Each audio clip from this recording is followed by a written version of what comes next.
Hello, this is the podcast and I'm Efka, and I'm normally very good at introducing the podcast because I've done this for a bit now, but today is a different kind of day because first of all, I don't have my co-host with me, which makes it weird, and I'm for the first time recording very, very early, and that makes it double weird, but to make it all better, instead of your regular John, today we have your regular... Elaine. Hello, friendy eye. For those of you listening in black and white still, that was Welsh for hello friends. I'm learning so much, Elaine. What is the Welsh word for broom? Broom. I have no idea. Okay, this was educational, but instead of talking about brooms, or microwaves for that matter, and if you don't know why that's funny, that's because the Welsh word for microwave is popty ping, apparently. I don't know if that's true, but everyone says it is. Ironing board is board smoothio. Ooh, I think I need some board smoothio in my life. Don't we all? Which segues us brilliantly into board games, doesn't it? It does, because boards. Yeah. See, I wouldn't have known if you hadn't just said it there. It's probably board gamey eye or something like that. Is it? Yeah, possibly. Okay, I don't possibly. Okay. Board games. We have 3 board games, as usual, that we're covering today. And those games are... Whistlestop is one of them. It's one of them. The other one is... Princess Jing. And the third one is Bunny Kingdom. And we're excited to tell you about all of those. But first, let's discuss a game in which the whistles have gone wild and you are the only person that can stop them. Tonight, it's Whistlestop. I'll stop doing it. Was it really? Okay, I'll stop doing that now. I don't know why I did it, but it's just the name of Whistlestop. It sounds so, I don't know, like action-packed and... Well, it is quite an action-packed game. Is it? Yes. See, I disagree. I was really, when I saw it, I was like, this doesn't look very good. And then I read the back of it and I thought, And then I quite like it. It's a good game. It just looks a bit silly and soppy, but it's not. Well, it does look silly because, first of all, the player pieces, instead of regular colours, they're like Parma Violet colours. No, that's true. And they look a bit like sweets. Yeah. They look a bit like love hearts. But in Whistlestop... So, I've never played a 5-player game. But I have played with the lesser player counts. And unless you're playing a 5-player game, you have a lot of trains in that game that you're controlling. And the objective is to go from the right side of the board with your trains to the left side of the board. Not all your trains have to make it, but the idea is that the board isn't built and you have hexagonal tiles in your hand that have random zigzagging tracks, and some of them have stops that confer you various benefits. So but tracks that you're making yourself. Yes. It's like that bit in Wallace and Gromit where... Gromit is like trying to build the track as the train is going along. It feels like that, but less frantic. See, I still disagree on the frantic part, but let's get to that. You think it's frantic? No, I don't think it's frantic. Less frantic. Okay, yeah. So the trick is, of course, is that you're building the board for everyone. So whatever you put on now stays there permanently. And because of that, Whistlestop has some very exciting moments because you might have a plan in your head as to how you're going to proceed. You don't normally have a plan at the start of the game. You're just like, I'm going to move my trains and maybe place a tile somewhere and hopefully just get a resource here and there, because every time your train just continuously moves through a track until it hits a stop, and the stop is going to confer you a benefit. Like the basic ones will give you a resource, but there are special tiles that will let you do things like trading your resources for other things. Yeah. Or like giving you whistles, because your trains move with coal, which is a resource that's easier to acquire. But if you spend a whistle to move your train, it can become like a flying train as it hops over other trains and like goes back. It's basically like the train from Back to the Future. That's what you get. I'm making it sound more exciting than it actually is. It's not Back to the Future themed, don't worry. No, yeah, but the cool thing about whistles is that it does make you feel like I can do naughty things in this game. I can do things that are verboten and... normally on trains. The British Rail don't let you normally do. Yeah. I like that aspect of the game. So what you're trying to do is you're trying to get combinations of resources so that when you hit certain spots, you can spend those resources and you'll get points. And it is a bit of a race because the game actually... feels like it's passing by very, very quickly in terms of how much game there is left. Not necessarily time-wise, but how much you have left to do always feels like, oh, we're already halfway through the game. I've barely done anything I wanted to do yet. Yeah, and 3 of my trains are still in the station. They haven't even come out yet. Yeah. Did you feel like... So I had this feeling of... I was often confused in Whistlestop by just how many options there are in terms of like, okay, if I move this train here and then I move that train there, because the tracks are so divergent and there's so many of them. Did you get confused? Yeah, the tracks that you build don't necessarily make sense for actual real train tracks. No. Yeah, I suppose so. Not as much as you. I could see your brain cogs like ticking around trying to work out what the ultimate like train journey was and how you could gather resources on the way. But no, I didn't feel like that. I felt more like, okay, I really need to get to this place, but I need this thing to get to this place, but I can't get this thing if I don't go to this other place first, and that's how I felt more. But I feel like that generally in games, I think. More than you do. So we mostly played Whistlestop as a 2-player game. You haven't... I've only played it as a 2-player game. Yeah, that's kind of what I wanted to broach. So I wanted to tell you about my experience with more players, right? And the annoying things that happened in Whistlestop for me. And the most annoying thing is... And it's not necessarily a bad thing in terms of the game. Is when you have a plan and you're near that end goal finish line, like, and you're going to place... a tile next turn, and that's going to get you exactly to the right end spot, because the end spots, they have the biggest point reward, and you get to take off your train and then you put it on a bonus spot which gives you like extra whistles or extra resources, and basically you're almost there, you're going to score a lot of points, and so then someone goes in and places a different tile into the space where you wanted to place a tile.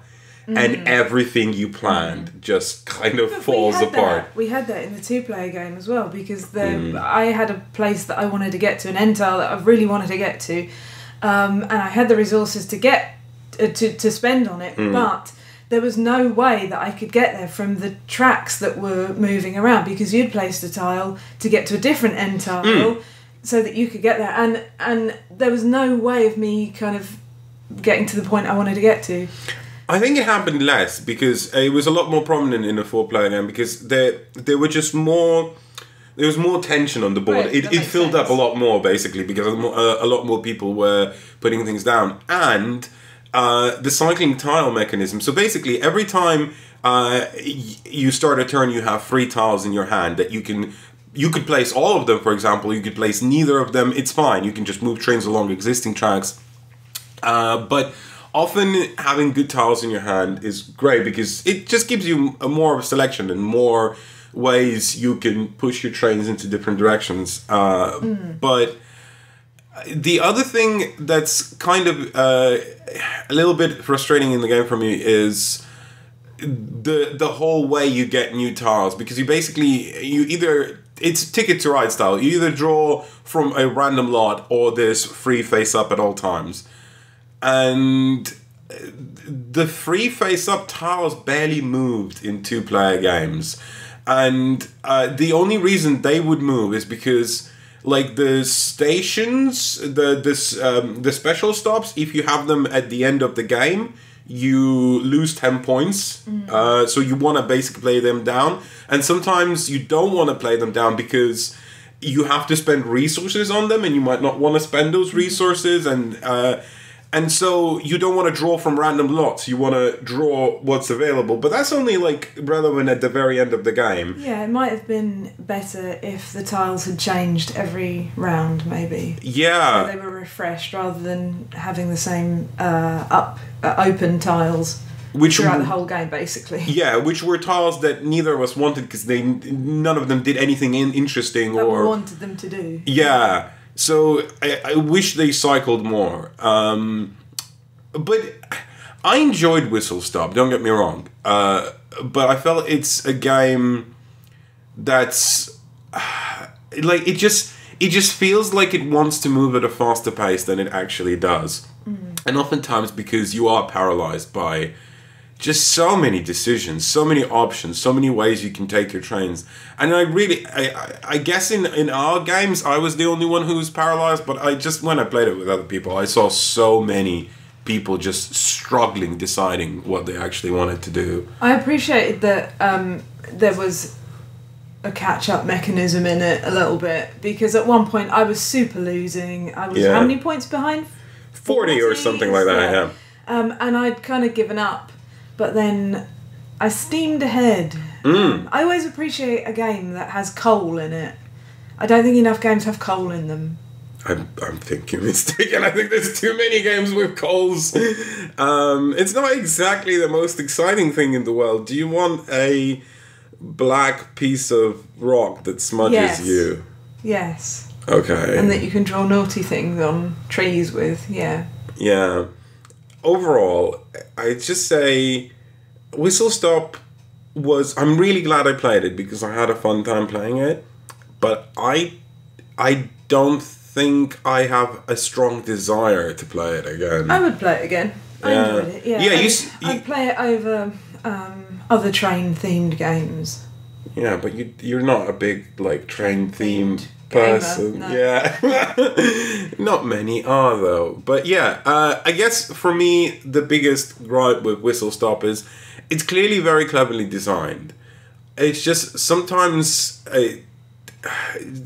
doesn't move at a pace that I want it to move, and sometimes it feels like the variability in the game just throws a spanner out of nowhere into your plans. And it's not just other players, it's just sometimes I know you felt like that. I drew this thing, or this happened, or this player randomly another thing you didn't necessarily experience, just how broken some combinations are in that game. That's true. Yeah. I mean, not necessarily broken. Like, I don't want to give the impression that like this game is unbalanced, because it feels very, very balanced.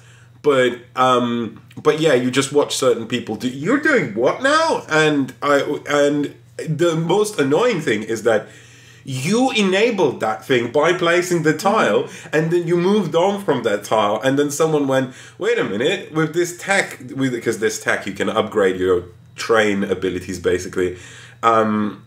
I can do this on this tile and keep cycling it or something like that. Yeah, you can do some naughty things. I like that. No, that's good, yeah. Obviously it was only in the 2-player game, but I really liked that. The fact that, so it wasn't always me making those decisions. You put down the tiles and then I went, okay, I could use that one for something, or vice versa. No, yeah, that's definitely... That's cool, that kind of interaction between the two tile placing. That makes sense. And I liked it because I thought it kind of did what it said on the tin, that it was quite streamlined and it wasn't overly complicated, and I just had a nice time playing it. Well, that sounds like we're gonna have to put a stop on Whistlestop and move on to other board games. What other board games have we got? We've got quite a lot of board games. But I think, are you talking about which ones are we going to talk about? Yeah. Yes. No, I'm just stalling because I'm trying to think of a segue, and I think I've got one. Talking of moving on, let's talk about a game where you move princesses. That was terrible. It was terrible, wasn't it? There was one time, talking of princesses on trains, there was one time apparently that the Queen just took a train from Windsor to Slough. Yeah, but secretly, right? Secretly, just like as any other old lady. Yeah. And nobody knew it was her. I don't know if that's true or not, but it's cool. I want to believe that that's true. Me too. Yeah, that, she would just be completely unrecognizable where she's not wearing one of those silly crowns. Hats. And okay, it's called a crown. That's not what I meant. The Queen wears silly hats. Oh, I see. Okay. Yeah, when she goes out and about on television or whatever. Yeah. I don't know much about royalty, I'm sorry. Right, no, Princess Jing. Yes, Princess Jing. So, in Princess Jing, you have a princess and you have... A grid. a grid and a man she wants to get to, and she has to beat the grid. Do we know why she wants to get to this man? I believe there is some story in the rule book that I haven't really looked at, but the idea is basically Princess Jing is a 2-player sort of abstractish versus game, and it's a hidden. I don't want to say it is hidden movement in a way, but imagine hidden movement if it was more like a game of checkers. Yeah.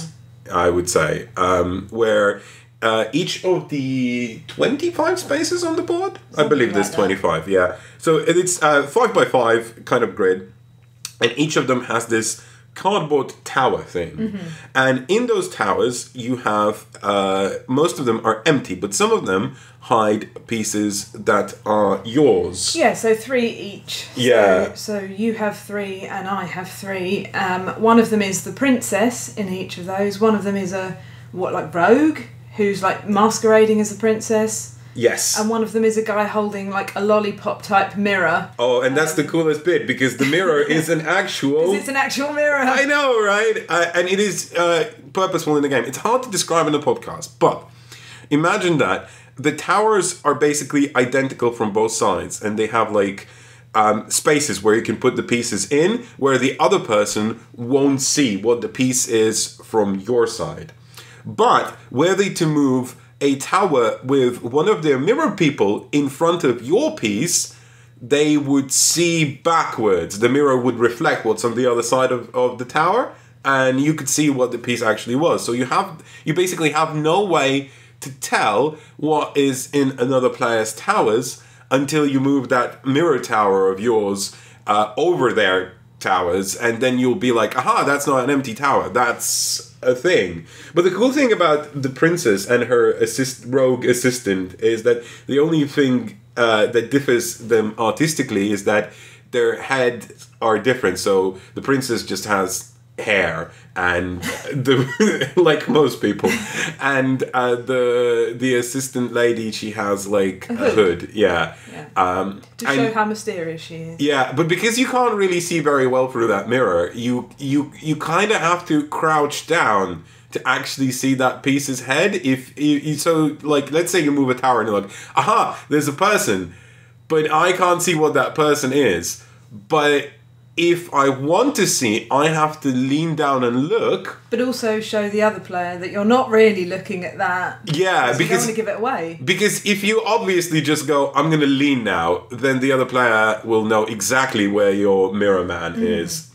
So anyway, all these pieces, all these 3 pieces are basically really important, and you want to keep them hidden as to what they are from the other person, because your objective is to simply get the princess onto the other side of the board. And the way you do this is by swapping. On your turn, all you do is you swap 2 towers around.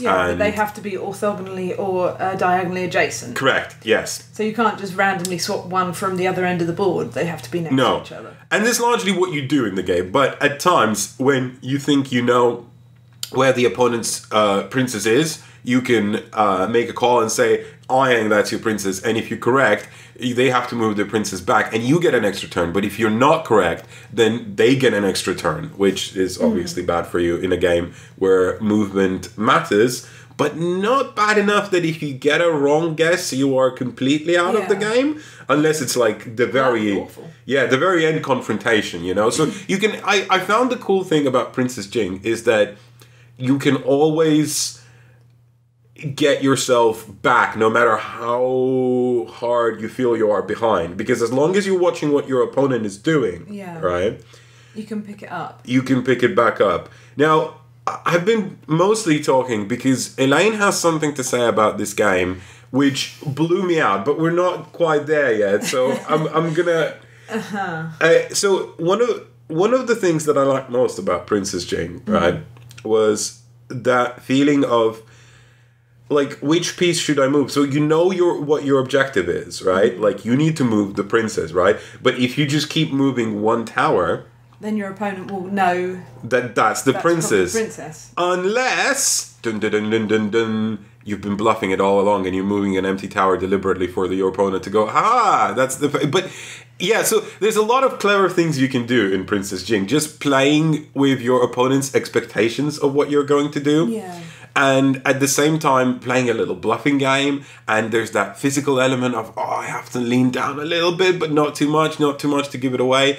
And on top of that, you have just some clever things you can do. So, for example, let's say I spot an enemy's princess, right? So I could immediately call it and say, she's there.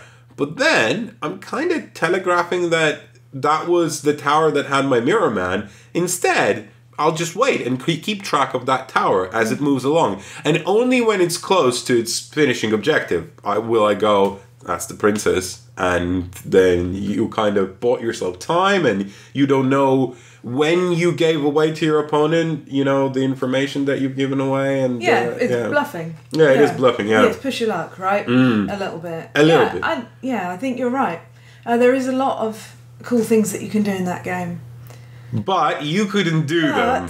I struggled because it's made of cardboard and cardboard punching isn't perfect. Yeah. Each tower wasn't absolutely identical.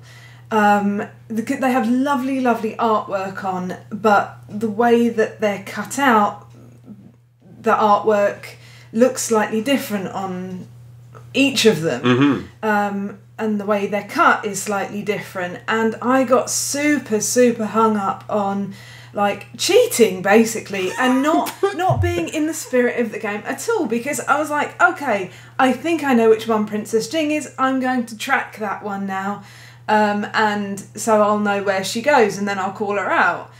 And I just couldn't get past that. I couldn't just play the game for what it was, and I didn't like that about how I was playing it. It was just horrible. So when you say they're not cut precisely, what you mean is that they're sometimes offset in certain ways. So like an element in the artwork will be more to the right than on another tower. Yes. Yeah. And or slightly higher or slightly lower or whatever, yeah. And the problem is that I don't think it's intended to be a part of the game. No, but of course it's... Well, I don't know, maybe it is, I don't know. No, but probably not.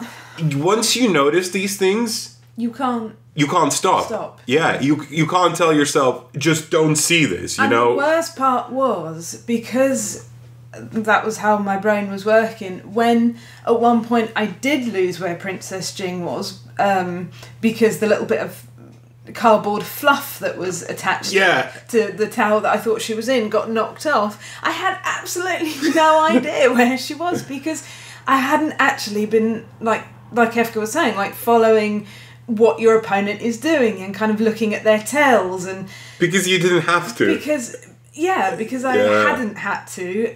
So I had no idea where she was, and yeah. And here's the final thing. So this is something that, again, occurred to me only after I played this game with Elaine. The pieces that have...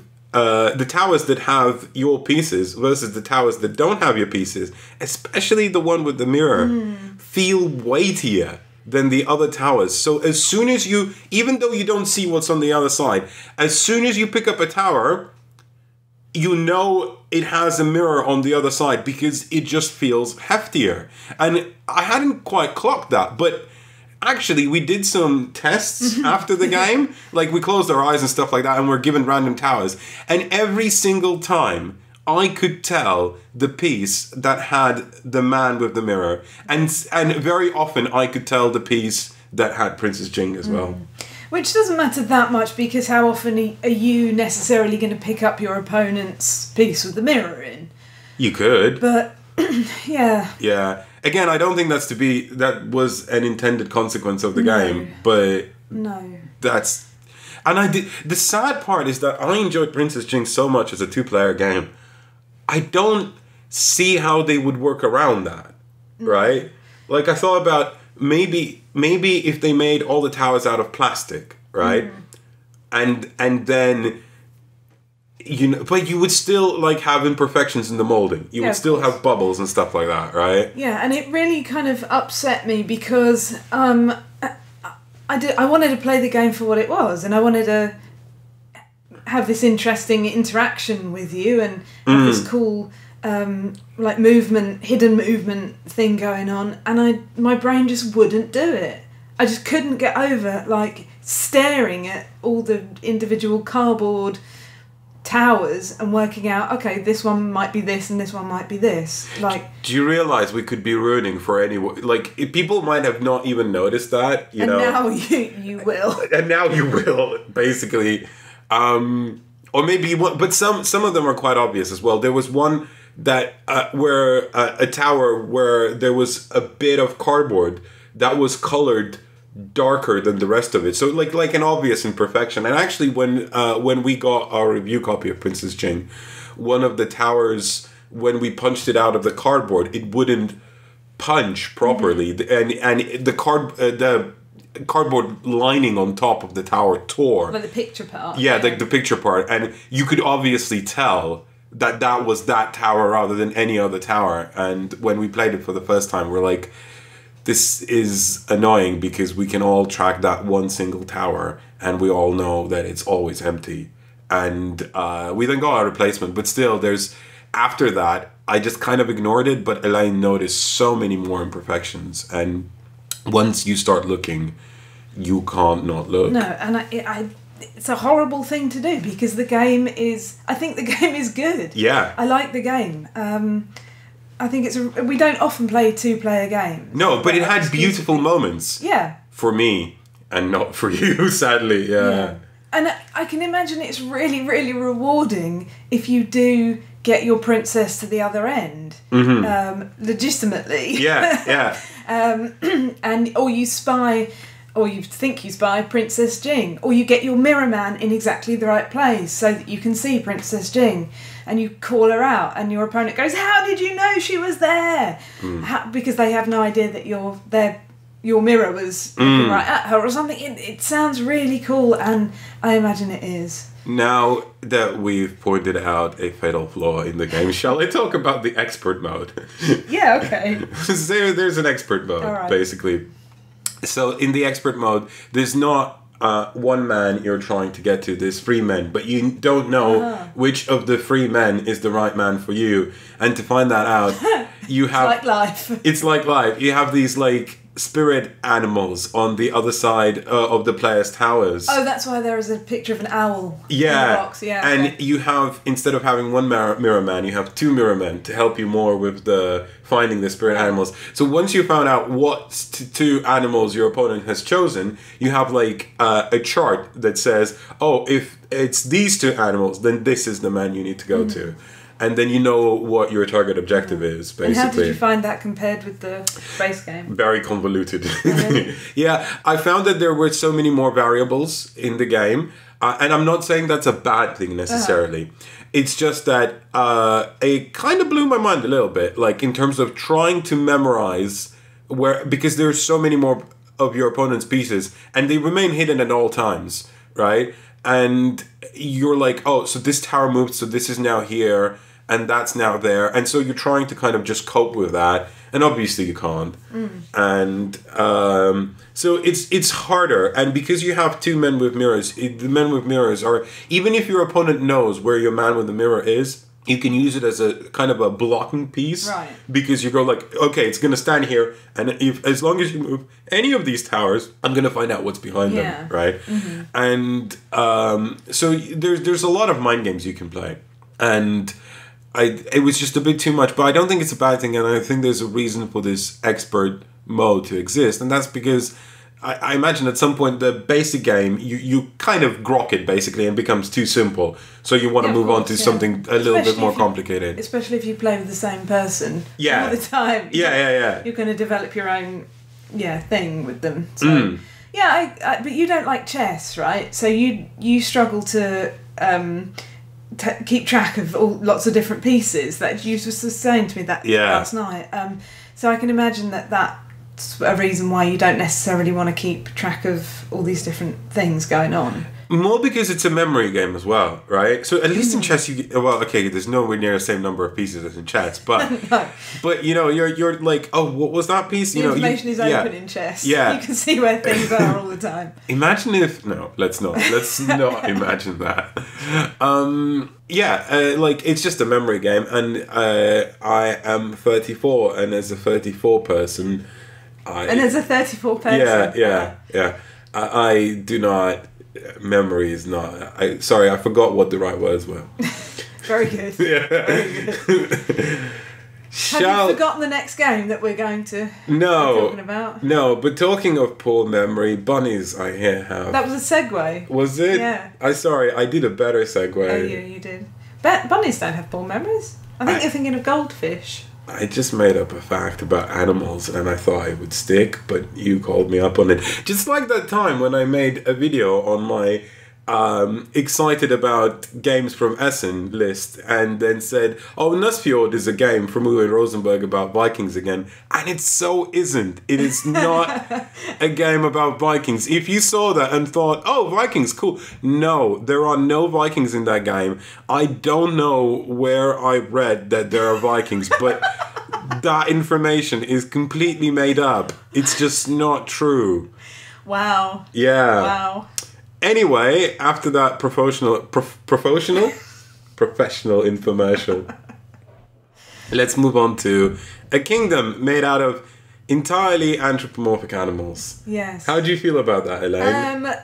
Anthropomorphic animals creep me out. Yes. A little bit. Yet out of the two of us, you were the one who said, let's buy this game. Yeah. But he's yet to play it. That's true. You have played it. I have played Bunny Kingdom and I can tell you all about it. So Bunny Kingdom is a game by and none other than Richard Garfield. Who is Richard Garfield, Elaine? Richard Garfield is a designer that made Magic the Gathering and also made King of Tokyo. One of these you like and one of these you don't like. Can you guess which one?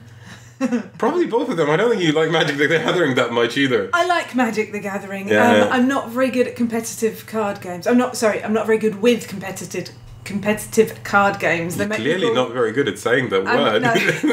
No, thank you for picking me up on that. Yeah, it's alright. Always there for you. Competitive card games. There we go. Because I get all nervous and wibbly and fall apart when I'm faced with another opponent staring at me. In competitions. But I do enjoy the game. King of Tokyo, however, I did not enjoy. Well, he's designed many more games. He has. Since then, he's designed the now very famous Netrunner, which has been redesigned as Android Netrunner. Yes. I did enjoy Netrunner also. Yeah. Robo Rally as well, another one of his games.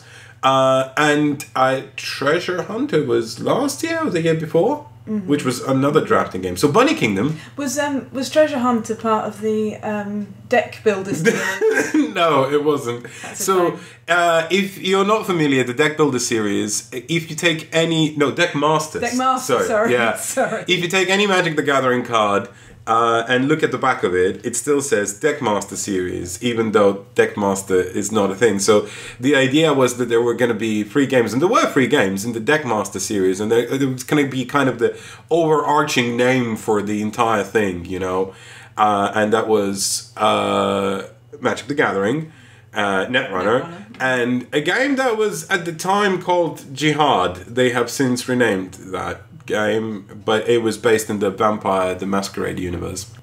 So because Magic the Gathering card backs had to stay exactly identical, they still have the Deckmaster series on them, and they still have slight imperfections. Because it was in the original print run. Yeah. I think we may have gone off piste a little bit. Shall we talk about the board game called Bunny Kingdom? Yeah, I think we probably should. Okay, in Bunny Kingdom you have a lot of bunnies, an inappropriate amount, but the idea is that you start with a bunny on the board, and you have this again gridded board, and each space on the board, not hexagonal this time, square space, has a code to it, much like in Battleship, so A1 or C9 or whatever. And you have a very large deck of cards. And from that deck, you will draft each round. And you will draft quite a few cards. You have, I think, like 10 cards or something like that. And then you'll pick 2 and then pass the others along to the next person. And the person before that are going to pass their cards to you. And then you'll pick another 2. And then you'll pass them along. And so it goes until you're out of cards. But what do the cards do? Well, most of the cards will say, here is an area, and that area, let's say, is A7. And after everyone's drafted, you can play that. Oh, is it when everyone's drafted? I can't remember now. I'm terrible at this. Basically, when you get A7, you can play it, and you'll put a bunny on A7, and that is now your territory.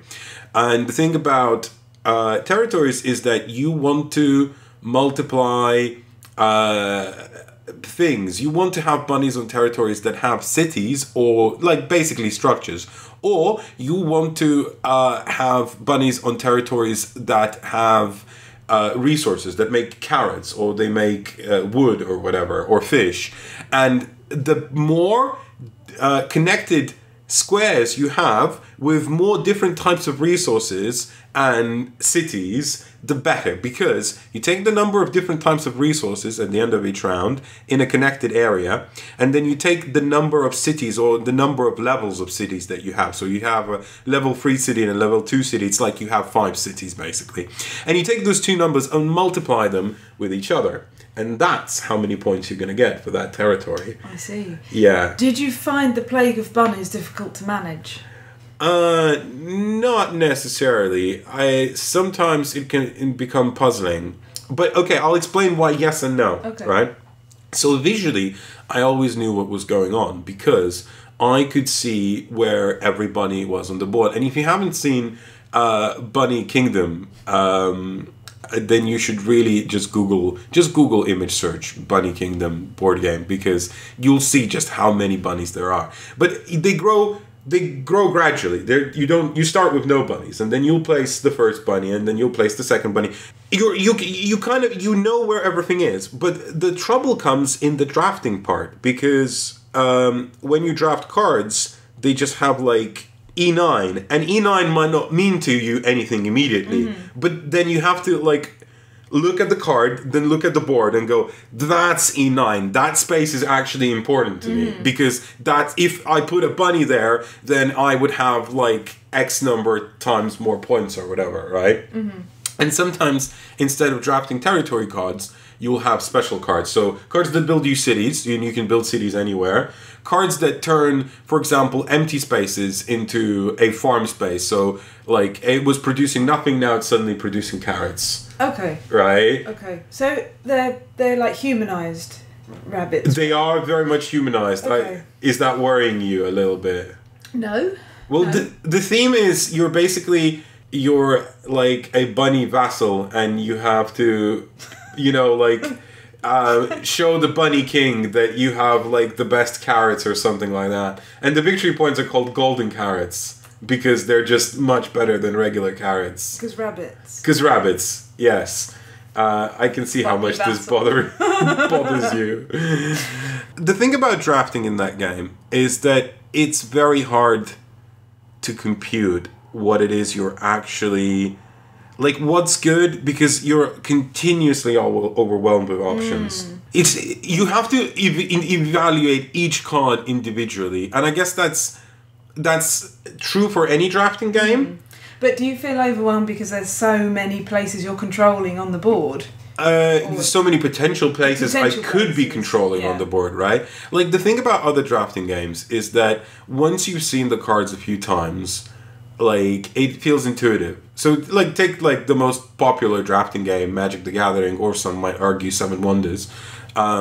You've learned what the cards do. You kind of, like, and here, the interaction feels different every time, because there's nothing to learn about E9. It's E9, right? But E9 in this game might mean an entirely different thing than in another game, because obviously territories are never built the same way. And that's great for some, because it's like almost infinite replayability in a way, I guess. But but it's each turn for me takes a long while because you're like, okay, so if I take this, what does this do? And if I take that, and if I give my opponent that, I often feel like I have no idea what impact it will. It was some idea. Like sometimes you can easily tell. I definitely don't want to give my opponent that card because if I give them that card, they're just gonna score like way more points than But sometimes it's unclear. I don't think you enjoy that necessarily in a game. No, I do. You do. I enjoy drafting, right? I know you enjoy drafting, but I don't know if you enjoy purposefully taking a card so that your opponent doesn't get that card, rather than taking a card because you need that card that will do a good thing for you. I think there's a fine balance in games where some games are designed in a way where like that's also like a meaningful decision that doesn't punish you too much. And I think that's more interesting, you know? Like where you can actually like weigh the decisions rather than go, I guess I have to take this even though it confers absolutely no benefit to me. Yeah. But overall, I think Bunny Kingdom, it was a pretty solid experience. Yeah, right? That's what I've heard. That's why I wanted to buy it, because so it didn't really attract me as a game because firstly, I'm not a big fan of Richard Garfield's board games. So far, the ones that I have played, I need to say that. And second of all, because anthropomorphic animals. But the people that had played it said that it was a really solid game and they really enjoyed it. So yeah, and I've enjoyed it. We want to have a go at it. The 2-player seems a bit wonky because 2-player drafting is just not the best. But I liked it. I like the special powers as well. There's some cards that just give you, for example, a resource that no one else can produce, right? So that increases your multiplier in whatever area you put that resource. Like, so you get to decide where that resource goes, right? But so it increases the multiplier no matter what was in that area before that. So you'll have an area that was producing like, you know, it had 5 times 6, right? So that was 30 points, and suddenly it's now 6 times 6 or 5 times 7, whichever one's better. 5 times 7 is better, isn't it? I don't know. Yes. Is it? 6 times 6 is 36. 5 times 7 is 35. So 6 times 6 is better. Yeah. Live maths. Sometimes, like, you get to make these kind of interesting math decisions. I say interesting. To me, they were interesting. Where, like, you could have one area that scores 90 points because you're making this uber area, but then you suddenly realize that, wait a minute, if I just put this here, in this other area, instead of having one area that scores 90 points, I could have, like, 3 separate areas that score 30, 30, and 36, which is 6 points more, right? Mm-hmm. So for some people that might be a turn-off maybe because they actually have to do maths. Yeah, but it's not hard maths. No, it's not very hard maths, but you kind of... Or maybe it is. No. Oh, very funny. I don't know. The thing about doing maths in that game is you're already playing this, like, complicated spatial puzzle that you're trying to work out. And... it's just another extra thing to compute that you necessarily didn't think you have to have compute because you were already playing a drafting game. It's not by no means a detraction, I don't think. It's just, I think, a good thing for people to know. I like Bunny Kingdom. Good. I'm keeping it around. I like drafting games. It wasn't the most solid drafting experience just because of how nebulous the draft felt. And I don't think that feeling is ever going to go away. Do you think it would be better with fewer cards to draft? Or would that take away from, like, replayability? I don't know. Yeah, it feels like 10 is probably the number that they decided upon based on what the game needed. Right. Right? Because that's where the design works. But my desire is for there to be less cards and maybe more rounds, but I don't think... I think there's probably some sort of a balancing issue there that I would be introducing with a sort of house rule like that. But yeah, like at least 8 would be a good number. 10 is a lot to remember. Yeah. Anywho, I think that was it, but we have some audience questions in the mailbag. Do we? Yeah, we do. Would you like to answer those audience questions? All right. Particularly if they're directed towards Jon. I'll answer on his behalf. So the first question comes from Philip Millman, and he wrote in to complain about a rulebook in a board game.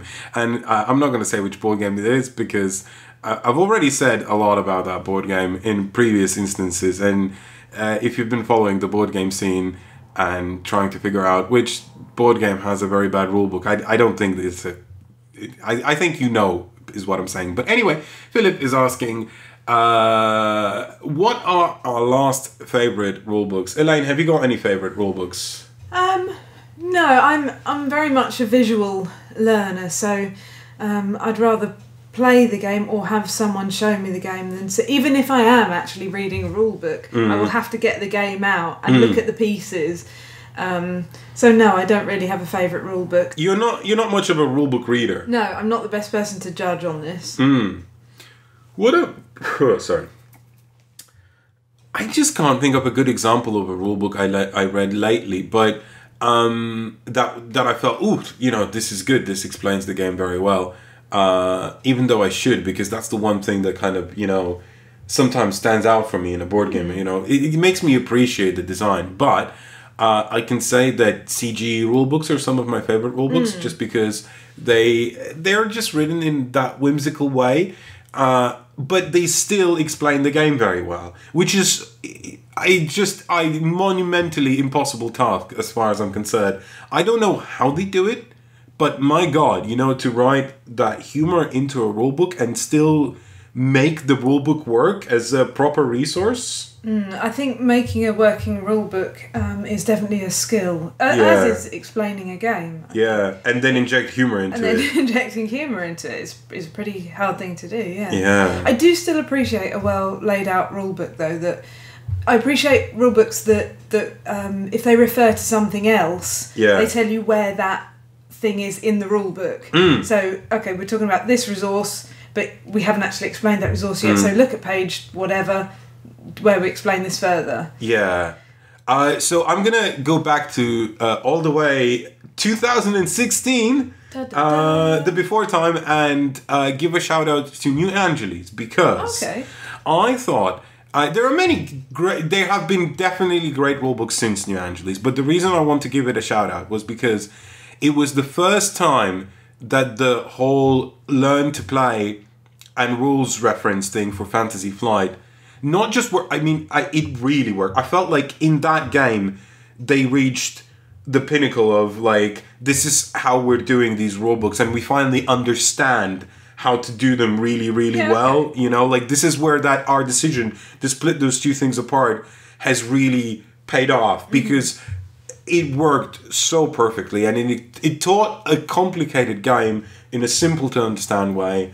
And then for all those times where you have questions, you can refer to the rule. Yeah. And it works. It like the idea is sound in principle, but to make it work, it definitely, I think, took them a few attempts, especially with games like Forbidden Stars, where I really like the game, but the fact that the learn to play reference is omitting key rules is just weird. And actually, the L5R rulebook just has the learn to play. It still has the rules reference, which is not included in the box, which I just that was very disappointing. I guess it's just to keep the cost of the box down, but like they've had it. Never mind. I don't know. Games are becoming more expensive. That's all I know, and that's probably why these decisions are being made.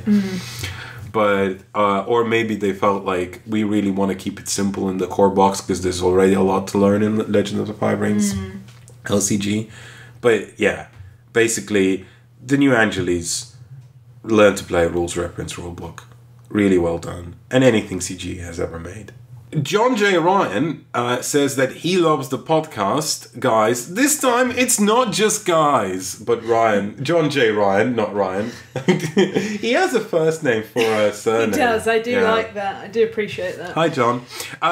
John didn't know that John was not going to be here. No. That instead Elaine was going to be here. But he backed the second printing of Gloomhaven, and it should be arriving in October. Is it? I guess it is.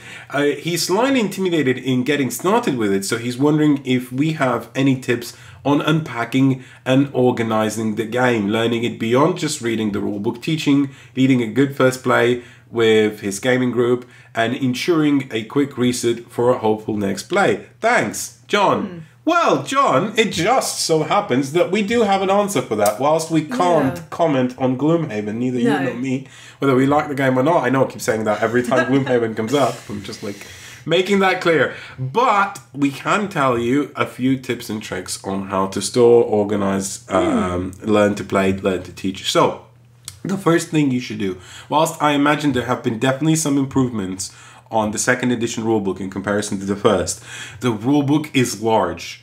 Like, it is very, very large. So, not only should you watch Paul Grogan's rules tutorial, so it's gaming rules, Gloomhaven, just type that into YouTube, you'll find it. There's 2 videos, right? It explains the game very well, but you should really ask your friends in your gaming group who you're playing with to do that extra little bit of homework and watch those videos, because they condense all the information you need to know in a very simple way. Now, after having watched that, I'm sorry to say that you're going to have to bite the bullet and still read the rulebook. But should you choose to do it this way, you actually can just kind of start playing if everyone's watched the video, because you're going to have to be the person that, you know, just knows the extra little bit of rules from the rulebook and stuff like that, and how to lead the game. And soon the others will pick that up as well.